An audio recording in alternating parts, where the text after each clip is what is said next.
Assalamu alaikum wa rahmatullahi wa barakatuh. Waandishi habari, karibuni sana tena katika ofisi zetu za BAKWATA makao makuu hapa. Tuna taarifa ambayo tunataka muifikishe kwa umma na wafuatiliaji wa mambo katika vyombo vya habari. Taarifa kwa umma. Baraza la Ulama Taifa katika kikao chake kilichofanyika leo tarehe 21 mwezi wa 7 2026 hapa BAKWATA makao makuu chini ya Mufti wa Tanzania na mwenyekiti wake Dr. Abubakar Zuberi, kikizingatia uamuzi wao wa tarehe 14 mwezi huu wa kuwasimamisha mashehe watatu kupisha uchunguzi wa tuhuma dhidi yao.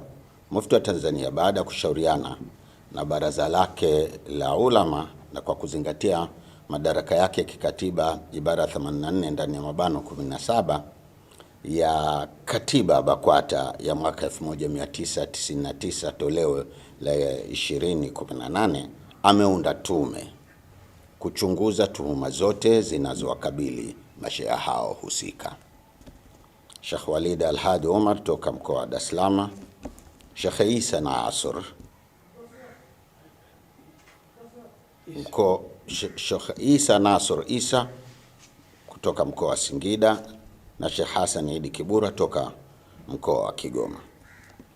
Tume hiyo imepewa mwezi mmoja kuchunguza kadhia hizo na kuwasilisha taarifa zake kwa Mufti wa Tanzania ambaye pia ni mwenyekiti wa baraza la ulama BAKWATA.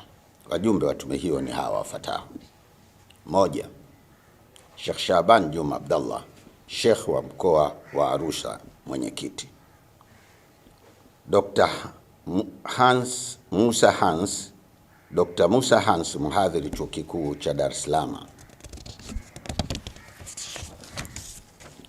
Dr. Abdallah Tego, mhadhiri chuo kikuu cha Morogoro. Wakili Ummi Aziz Kheri, mwanasheria. Mwalimu Ali Abdallah Ali, mkurugenzi wa elimu BAKWATA. Hamisi Kalimwage, mjumbe wa kamati ya utatuzi wa migogoro ya misikiti na madrasa nchini. Tunasihi Waislamu wote wasiokuwa Waislamu kuwa watulivu kwa kipindi hiki ambacho tume inafanya kazi, na pia tunawaomba wenye taarifa muhimu kuhusu kadhia hii waweze kuwasilisha taarifa zao ndani ya tume hii. Pia wale wote watakaohitajika na tume katika kukusanya taarifa muhimu, tunawaomba watoe ushirikiano ili kufanikisha malengo ya tume hii ambayo ni kutenda haki kwa kila upande. Tunamwomba Mwenyezi Mungu atuwezeshe katika jambo hili la kheri. Wabillahi tawfik. Hassan Said Chizenga, katibu wa baraza la ulama na msemaji wa Mufti.